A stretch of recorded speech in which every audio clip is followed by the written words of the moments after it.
This is recording. This is my presentation on Margaret Sanger and her work in eugenics. So let's get to it. Slideshow, yeah. Okay, basically, my title is Margaret Sanger, How One Woman Caused Thousands to Suffer.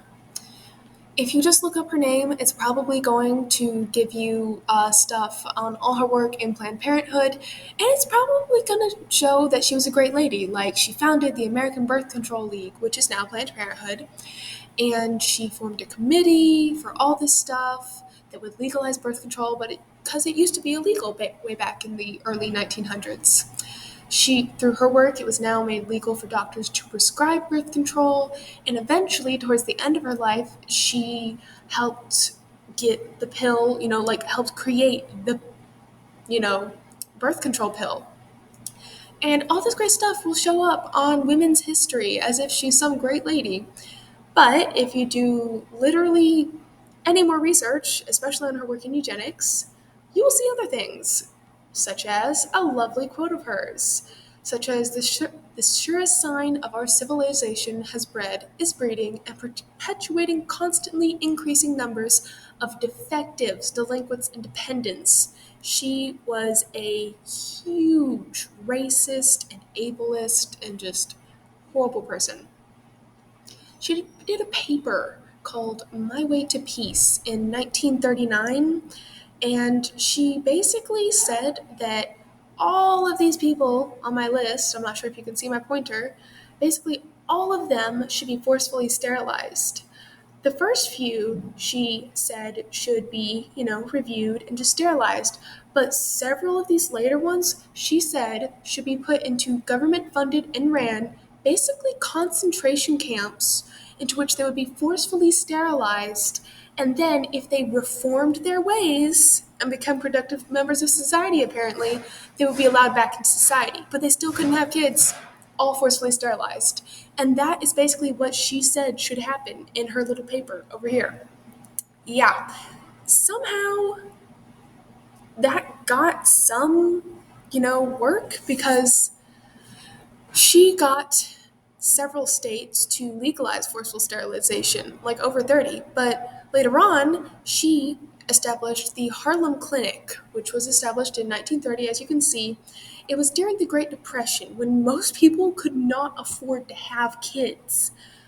And her whole thing from the Harlem Clinic was that she would provide birth control to mothers. But here's the thing, it wasn't just to all mothers. No. It was in a predominantly black community. Again, she's a huge racist, as you can see in, I believe, the next quote. Yes.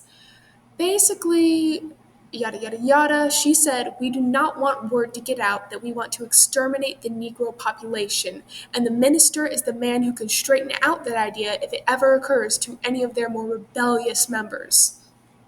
So not only did she believe that people who were disabled or just literally illiterate, as in they just didn't get proper education, if they were not a hyper-productive member of society or part of the black community, basically she believed that white people who were productive members of society should be the only people to reproduce, and that it would strengthen the population in America. Also, in the Harlem Clinic, a project director literally was quoted saying this: "I wonder if Southern darkies can ever be entrusted with, a clinic. Our experience causes us to doubt their ability to work except under white supervision." Talking about black people as if they are an experiment. Also, this was all in reference to her trying to get black doctors in her clinics so the black community would trust them more. As she said earlier, we don't want word to get out that we're trying to exterminate the black population in America. To this day, even though the last, forceful sterilization was like in the 80s, to this day, her work at Planned Parenthood still has racist undertones.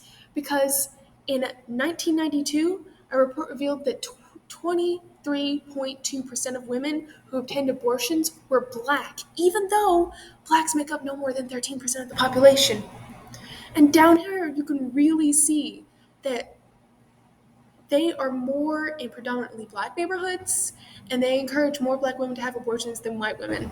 There's still so much racist undertones.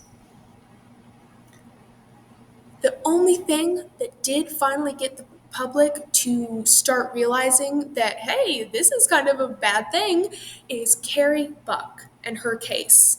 It was called the Buck versus Bell case, and the person arguing against her was Bell, and he was saying that she should be sterilized forcefully at 18 years old because she was not very smart, borderline, apparently, mentally disabled, and she got herself pregnant as a teenager. And somehow that got passed. Like the judge said, yeah, she should be forcibly sterilized. Not to mention, she got C grades in school, okay? She wasn't that mentally challenged, and the only reason she was pregnant at 18 was because she was raped by her foster parents' nephew. So, yeah. But of course, she's a burden on society, and apparently not responsible enough to have kids. She went on to later have two husbands. Well, she got married twice, and she said her biggest regret was that she couldn't have any more kids. Not even by her choice either. But eventually, because of how extreme this trial was, people started questioning it. And even though that led to the downfall of it, she accomplished way too much. More than 30 states passed laws legalizing clinics to forcefully sterilize anyone they deemed unfit to have kids, and at least 70,000 people were forcefully sterilized. Not to mention, as you can see towards the bottom, women prisoners and women on welfare were kind of under the table sterilized. Like, 70,000 people are the bare minimum, what we know about. And even though it was years upon years ago, it's still just, people can tell a lot of stuff went down under the table. Finally, after the Carrie Buck case and people using common sense, in 1981, the last legal forced sterilization in the US was performed in Oregon. And yeah, that was Carrie Buck's influence during her lifetime and a little after, which was in 1981. And she was just a horrible person. And that is my presentation.